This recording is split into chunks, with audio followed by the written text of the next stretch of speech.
Hello friends, स्वागत है मेरे नेक्स्ट वीडियो के अंदर आपका। पिछले वीडियो के अंदर हमने जो भी बेसिक क्वेश्चन किए थे नंबर सिस्टम के अंदर, बहुत अच्छे अच्छे लेवल के क्वेश्चन किए थे। अब नंबर सिस्टम के अंदर थोड़ा सा हम आगे बढ़ के अब है ना कोई नई चीज़ सीखने की कोशिश कर रहे हैं जो मोस्ट इंपॉर्टेंट है इस चैप्टर की, है ना। क्योंकि क्या ज़्यादातर क्वेश्चन है ना बेसिक तौर पर है ना इसमें से बनने के ज़्यादा चांसेस रहते हैं। वो तो क्वेश्चन आने ही आने हैं, लेकिन ये जो क्वेश्चन होता है ये बेस बनाता है। बेस कैसे बनाता है देखो, मैंने लिखा है अंकों में बड़ी संख्या और छोटी संख्या। अब 6th क्लास और 7th क्लास से है ना अपन को एक चीज़ सिखाई जाती है, जो कि 3rd और 4th क्लास के अंदर एक चीज़ बताई जाती है कि है ना सबसे मिनिमम नंबर और सबसे मैक्सिमम नंबर कौन सा है। इस तरीके से, जैसे फॉर एग्जांपल 2 अंकों की कोई सबसे बड़ी संख्या, 2 अंकों की सबसे छोटी संख्या, या बोलेंगे 5 अंकों की बड़ी संख्या या फिर 5 अंकों की छोटी संख्या, कुछ ऐसे क्वेश्चन। ये चीज़ अपन को समझनी है कि वो अंकों में कैसे पता लगाना है अपन को। देखो अपन गिनती पढ़ते हैं, तो गिनती के अंदर अगर मैं आपको बोलूँ कि 1 से लेकर 99 तक की आप संख्या लिखो, जैसे मैं बोलूँ आपको 1 से लेकर 99 तक की संख्या लिखनी है, तो आप 1 2 3 4 5 6 7 8 ऐसे करते करते करते 99 तक आप संख्या लिखेंगे। तो 1 2 3 ऐसे करते करते करते डॉट डॉट डॉट डॉट करके आपने 99 तक संख्या लिखी। लिखने के बाद में मैं आपको बोलूँ कि ना अब आप है ना मैं को ये बताओ, इसमें से जवाब दो कि 1 से लेकर 99 के बीच में कितने अंकों की संख्या बनी, मतलब कितने कितने अंकों की संख्या थी। तो आप बोलोगे कि 1 से लेकर 99 के बीच में 1 से लेकर अपने पास में 9 तक, यानी 1 से लेकर 9 तक तो पहली संख्या बनी होगी, यानी 1 2 3 4 5 6 7 8 और एक ये 9। 1 से लेकर 9 तक की तो एक एक संख्या बनी है, लेकिन 9 के जस्ट बाद अगली संख्या क्या आ गई अपने पास 10। 10 से फिर दो दो संख्याएं बनना शुरू हो गई। 10 11 12 13 14 15 16 17 सब में दो दो दो दो नंबर आने लग गए। और ये कहाँ तक गए, ये डॉट डॉट डॉट डॉट 99 तक गए।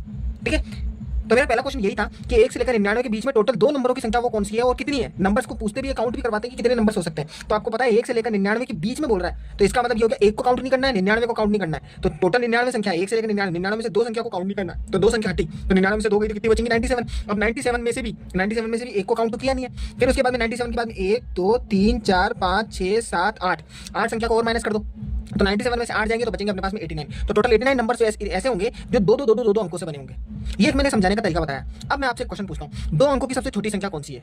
सबसे छोटी संख्या, तो सबसे छोटी संख्या 2 अंकों की होगी 99, क्योंकि उसके बाद में अगली संख्या तो 100 होगी ना। तो 100 तो 3 अंकों की संख्या होगी, तो 3 अंकों की संख्या से जस्ट पहले कौन सी होगी, सबसे छोटी संख्या 99 हो जाएगी। यही हमारे टॉपिक का बेस है, जो मैं आपको समझाना चाहता हूँ कि अंकों में बड़ी संख्या और अंकों में छोटी संख्या कैसे पता लगे। जैसे अब मैं आपसे क्वेश्चन बनाना शुरू करता हूँ, जैसे मैं बोलूँ 3 अंकों की, और 3 अंकों में क्या पूछ रहा हूं मैं, 3 अंकों की बड़ी संख्या बतानी है, ना कि छोटी संख्या बतानी है। मैं आपको बोलूं बड़ी, और चलो मैं पूछ लेता हूं आपको छोटी, दोनों बताओ आप। तो आप क्या बोलोगे, 3 अंकों की बड़ी संख्या की बात कर रहे हैं ना, तो 3 अंकों में जब भी बड़ी की बात बोलूं ना, तो आप सीधा क्या करो, जितने अंक हो उतने 9 लगा दो। तो 3 अंकों की बड़ी संख्या की बात आ रही है तो 9 9 9, ये 3 अंकों की सबसे बड़ी संख्या होगी। क्योंकि उसके बाद में अगली जो संख्या आएगी ना वो 999, तो उसकी जस्ट अगली संख्या क्या आ जाएगी 1000। 1000 में 4 अंक होते हैं। अब मैं बात करूं कि 3 अंकों की सबसे छोटी संख्या कौन सी होगी, तो देखो 3 अंकों के अंदर सबसे छोटी संख्या की बात कर रहे हैं, तो सीधी सी बात है 99 अपने पास में 2 अंकों की संख्या है, जस्ट उसका अगली वाली संख्या कौन सी होगी 100। तो 100 क्या होगी अपने पास में, पहली वो संख्या होगी जो 3 अंकों की होगी। तो 3 अंकों की पहली संख्या है ना, फिर उसके बाद में दूसरी संख्या 101, फिर 102 103 104, तो इसका मतलब वो आगे चलता जाएगा और वो कहां तक पहुंचेगा 999 तक, सबसे बड़ी संख्या तक। तो इसका मतलब मैं पता चल गया कि सबसे छोटी संख्या 3 अंकों की जो होगी ना वो होगी अपने पास में 100। यही है बड़ी और छोटी का खेल। 3 संख्याओं में बड़ी संख्या बोले तो 9 संख्या, बड़ी बोले ना तो आप जितनी संख्या बोल रहे हो उतने 9 लगा दो। छोटी संख्या को पकड़ना होता है कहां क्या होगा। अब जैसे मैं फॉर एग्जांपल बोलूं 5 अंकों में बताओ आप, 5 अंकों के अंदर आपको बड़ी बतानी है और उसकी एक छोटी बतानी है।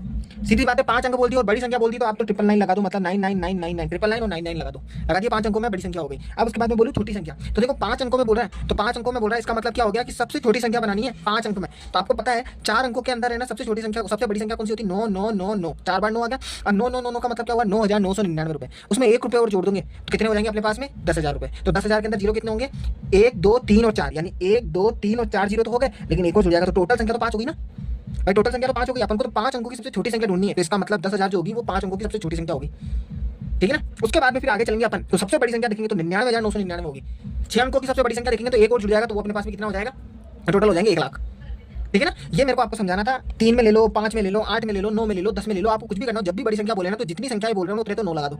छोटी संख्याओं को ना आपको कुछ भी नहीं करना है, छोटी संख्याओं के अंदर आपको देखने जीरोस के अकॉर्डिंग देखो। आप तो जीरो देखो। अब यहाँ पे बोला था 5 अंकों की छोटी संख्या बोली ना, तो आप क्या करो जीरो कम कर दो, 1 जीरो कम कर दो, मतलब 5 अंक है ना तो 5 जीरो में से 1 जीरो कम कर दो तो बचेंगे 4 जीरो, और उससे पहले 1 लगा दो आप। ठीक है, अब जब क्वेश्चन आएंगे ना तो बहुत मोस्ट इंपॉर्टेंट है, ये इनकी सब जरूरत है। बड़ी और छोटी के बहुत क्वेश्चन बनेंगे अपने पास दुनिया भर के। 3 और 5 को समझा लिया, अब ये सब में ही लागू होगा। 2 अंकों में बोले, 3 अंकों में बोले, 4 अंकों में बोले, 5 अंकों 15 अंकों में भी बोले, 20 अंकों में भी बोले, तो छोटी और बड़ी ही पूछी जाएगी और कुछ भी नहीं है। आपको बस यही चीज ध्यान रखिए जो मैंने बताई है। बड़े अंकों में पूछे तो जितने अंक बोल रखे उतने 9 लगा देना। छोटे अंकों में बोले तो अपने पास में जितने अंक हैं उतने जो जीरो होंगे 5 जीरो, जैसे 5 अंकों में बोले तो 5 जीरो में से 1 जीरो कम कर देना, तो कितने हो गए 4 जीरो। 4 जीरो से पहले 1 लगा देना।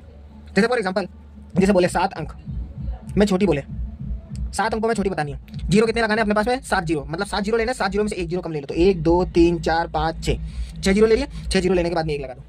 तो 7 अंकों की सबसे छोटी संख्या यही बन गई। तो देखो 1 2 3 4 5 6 7, 7 अंकों के बाद में फिर उसके बाद में आगे चलेंगे तो फिर आगे चल के फिर 1 फिर 2 फिर 3 4 5 7 ये सारी चीजें आएंगी। अगर किसी को बड़ा नंबर पढ़ना नहीं आता तो मैं पढ़ के बता देता हूँ। इकाई, ढाई, सैकड़ा, हजार, हजार के बाद में 10,000, 10,000 के बाद में आ गया 1 लाख, 1 लाख के बाद में आ गया 10 लाख। इसका मतलब इसको 10 लाख पढ़ना होगा अपने पास में। तो देख लो 10 और उसके बाद में ये पूरा लाख, और लाख के अंदर 5 जीरो होते हैं, करोड़ के अंदर 7 जीरो होते हैं। ठीक है ना, ये चीज ध्यान रखनी। तो देखो 5 जीरो 1 2 3 4 5, तो 5 जीरो लाख के लिए बन गया, 10 आ गया अपने पास में, तो 10 लाख हो गया। ठीक है, ये चीज मेरे को समझानी थी। नेक्स्ट है, अब अपन पढ़ेंगे मोस्ट इंपॉर्टेंट विभाजकता का नियम। विभाजकता का मतलब होता है इंग्लिश के अंदर डिविजिबिलिटी। डिविजिबिलिटी, ये जो चीज मैं आपको बता रहा हूँ ना, ये जो दोनों टॉपिक जो मैं समझा रहा हूँ, ये 4th 5th 6th क्लास के अंदर बहुत मतलब बेसिक तौर पे समझा दिया जाता है, छोटे छोटे नंबर्स को लेकर समझा दिया जाता है। अब इनका इंपॉर्टेंस यहाँ पे ज्यादा इसलिए बढ़ गया है क्योंकि इनको क्या सॉल्व करने के अंदर लगता था टाइम। कंपटीशन के लाइन के अंदर क्या हो रहा है, इन्हीं क्वेश्चन को वापस से रिपीट करा दिया गया, जिससे क्या हो रहा है कि है ना वक्त लग रहा है और सोचना पड़ रहा है कि यार कौन से नंबर को कैसे क्या लें। ठीक है ना, तो इसलिए इसकी इंपॉर्टेंस बढ़ गई है। नेक्स्ट है अब है विभाजकता के नियम। अब विभाजकता के नियम के अंदर है ना अपन सबसे पहले नंबर वाइज विभाजकता और नियम पढ़ेंगे, मतलब कौन सा नंबर है ना किस नंबर को काट रहा है और उसकी शॉर्ट ट्रिक्स क्या बन सकती है। सबसे पहले मैं 1 से लेकर 5 तक की विभाजकता नियम बताऊंगा, है ना। तो देखो 1 से लेकर 5 तक, बाकी के फिर अपने अगले वीडियो के अंदर देखेंगे, पहले 1 से लेकर 5 तक में देख लेते हैं। देखो 1, अब मैं 1 की बात करूं, अब तुम 0 से लेकर कोई सा भी ऐसा नंबर हो जिसको अपन ले लें। अगर मैं 0 को चलो 2 मिनट के लिए काउंट ना करूं, मैं 0 को इसलिए काउंट नहीं कर रहा हूं क्योंकि 0 के अंदर 1 का डिवाइड दूंगा तो वैसे भी 0 आ रहा है। आप 0 से स्टार्ट ना करके 1 से शुरू करें। अब मैं आपको बोलूं 1 2 3 4 5 6 7 8 9 10 ऐसे करके हजारों तक करोड़ों तक आप संख्या बोल दो। अगर मैं उसके नीचे 1 लगा दूं, जैसे फॉर एग्जांपल अपने मन से लेता हूं 243, मैं आपको बोलूं उसको 1 में भाग करूं। अपने मन से कोई सा भी ले लेता हूं, जैसे फॉर एग्जांपल 1050, मतलब 1050 तो क्या 10,050 बोल दूं।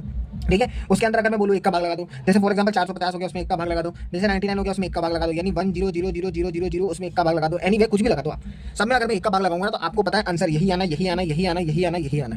ठीक है, तो 1 के बारे में तो अपन को तो पता लग गया कि 1 के अंदर डिवाइड देंगे तो वही आंसर आना है, तो इसका मतलब पूरा पूरा भाग देना है। अब कहानी शुरू होती है 1 के बाद में 2 से। तो ये तो फर्स्ट था, यानी एक रूल, मतलब 1 रूल हो गया, मतलब रूल नंबर 1 हो गया, यानी 1 का रूल हो गया। अब हो गया कि सेकंड का रूल, सेकंड रूल आ गया। 2 के लिए रूल है ना। अब 2 के लिए रूल का नियम क्या है, हमने सम संख्या और विषम संख्या पढ़ी थी। सम संख्या वह संख्या होती है जो 2 के पारे से पूरी पूरी कट जाती है, और 2 के पारे से कटने का नियम मैंने आपको बताया था कि 5 चीजें ध्यान रखनी थी। कौन कौन सी, 2 4 6 8 और 0, ये मैं आपको पहले ही बता चुका हूं।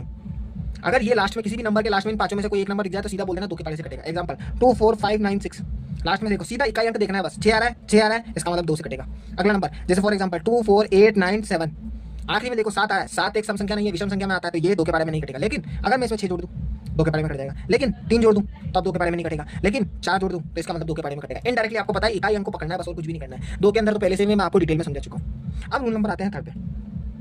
रूल नंबर 3rd का मतलब हो गया कि 3 से विभाजकता का नियम, 3 की बात आ रही है, 3 से विभाजकता का नियम की बात आ रही है। 3 का नियम ये बोलता है आप कोई भी एक नंबर लो, लंबा चौड़ा, जैसे फॉर एग्जांपल मैं एक नंबर लेता हूँ 3 के हिसाब से, है ना। जैसे फॉर एग्जांपल मैं एक नंबर ले लेता हूँ अपने पास में, जैसे फॉर एग्जांपल 180, ये मैंने नंबर ले लिया। अब मैं आपको पूछना चाहता हूँ कि 3 से विभाजकता होता है क्या। आपको कुछ भी नहीं करना है, एक छोटा सा स्टेप फॉलो करना है। क्या करना है, जितने भी नंबर दे रखा हूं उनको ऐड कर दो। ऐड करने का मतलब जोड़ दो। कैसे जोड़ोगे, 1 + 8 + 0 है। इनको जैसे जोड़ोगे तो जोड़ने पे अपन पे आंसर जो आएगा 8 और कितने होते हैं 9, 9 में 0 जोड़ेंगे तो 9, तो 9 आ गया अपने पास। अब आपको कुछ भी नहीं करना है, 3 का रूल है, इसका मतलब 3 से विभाजकता का नियम पढ़ रहे हो तो 3 के अंदर सीधा सीधा भाग लगा दो। क्या 3 में 9 के बारे में आता है कि नहीं आता है, हाँ भैया 3 के बारे में आता है 3 बार, तो इसका मतलब ये 180 है ना, ये 3 से विभाज्य होगा। अब जैसे कोई और नंबर ले लेते हैं, मैंने अपनी मर्जी से ले लिया 240, उसको मैं बोलूँ कि 3 से भाग करना है, मुझे कंफर्म करना है कि क्या ये 3 से भाग होता है। आप कुछ मत करो, सीधा ऐड कर दो। क्या करोगे, 2 + 4 + 3, 2 और 4 कितने हो गए 6, 6 और 3 कितने हो गए अपने पास में 9। सीधा अगर ये 9 आ गया ना तो मुझे पता है 9 3 के बारे में आता है, तो इसका मतलब 243 भी 3 के बारे में कट सकता है।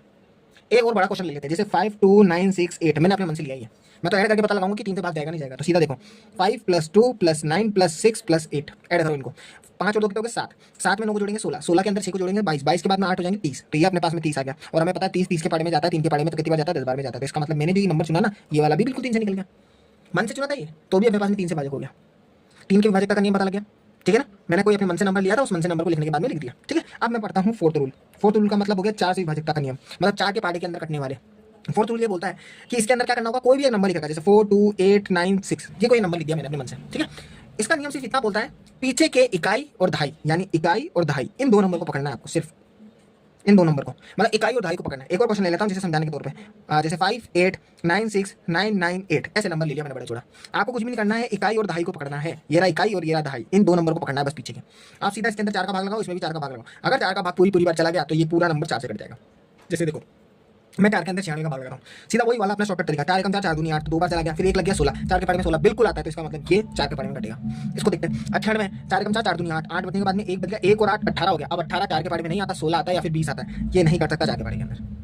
सिंपल सा है। डिवाइडेशन का मेथड मैं पहले ही सिखा चुका हूँ, शॉर्टकट तरीके से अभी मैं कर रहा हूँ, मैंने आपको पहले ही बताया था। मेरे पिछली वीडियो को अगर आपने नहीं देखा तो उनको देखो, उसमें मैंने शॉर्टकट तरीके से डिवाइड करना, शॉर्टकट तरीके से मल्टीप्लाई करना, शॉर्टकट तरीके से स्क्वायर निकालना, वर्गमूल निकालना, सब सिखाया। एक बार उन वीडियोस को देख लो, उसका है ना अपने पास में प्रैक्टिस सेट कर लो, मतलब अपने हाथों से एक बार जो मैंने क्वेश्चन खुद ही किए ना उसको प्रैक्टिस में कर लो, आप फटाफट से मेरी बार ये ट्रिक्स जल्दी जल्दी सीख जाओगे, ठीक है। अब उसके बाद में आता है अपने पास में 5 5 पे आते हैं। 5 के बारे में मैं ऑलरेडी आपको पहले ही सिखा चुका हूँ कि 5 के अंदर उसी संख्या का भाग जाएगा जिसके लास्ट में 0 हो या फिर 5 हो। पहले ही मैंने बता दिया था। कोई भी अपने पास में फिफ्थ रूल क्या बोलता है, फिफ्थ रूल ये बोलता है या तो लास्ट के अंदर लास्ट में 5 या 0 हो, बस ये दो चीज बात रखनी है। या तो लास्ट में 5 होना चाहिए या 0 होना चाहिए। अब जैसे अपने मन से कोई नंबर लेते हैं 2 4 6 5 5, लास्ट में 5 आ रहा है, इसका मतलब ये 5 के टेबल से कटेगा, सीधी सी बात है।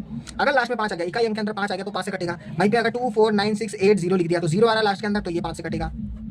लेकिन याद रहे, मैं वापस रिपीट कर रहा हूँ, लास्ट में 5 और 0 के अलावा कोई और नंबर आता है 5 से नहीं कटेगा, 5 या 0 आना चाहिए, ये नियम बोलता है। ठीक है, ये नियम बोलता है। 1 से लेकर 5 तक के मेरे डिविजिबिलिटी के रूल मैंने आपको बता दिया है। मैं लगभग है ना, कम से कम 20 तक के तो मैं डिविजिबिलिटी के तो आपको नियम बताऊंगा, 20 तक के। वैसे तो 15 16 17 तक में लास्ट होते हैं, लेकिन फिर भी मैं आपको 20 तक के बता दूंगा, क्योंकि 20 तक में तो बेसिकली क्वेश्चन पूछता ही है। कुछ तो अपने पास में फटाफट हो जाएंगे, बस वो जो अभाज्य संख्या होती है ना, अभाज्य संख्या की डिविजिबिलिटी करने के ना थोड़े अलग अलग मेथड होते हैं, वो मैं आपको बताऊंगा बहुत बढ़िया तरीके से। 1 से लेकर 5 तक के रूल है, इनको एक बार नहीं 4 बार आप वीडियो को है ना रिवाइंड करके देख लेना, क्योंकि मोस्ट इंपोर्टेंट है नंबर सिस्टम के अंदर कि आपको पता होना चाहिए कि है ना लास्ट के अंदर क्या क्या चीज़ों को मेजर करना होता है। ठीक है, तो मैं आपको मिलूंगा नेक्स्ट वीडियो के अंदर। और आपको मेरा कंटेंट अगर अच्छा लग रहा है तो प्लीज मेरे वीडियो को लाइक शेयर और सब्सक्राइब करें और आगे से आगे फॉलो करें और आगे से आगे शेयर करें। ठीक है, मैं आपको मिलूंगा नेक्स्ट वीडियो के अंदर। Okay, bye.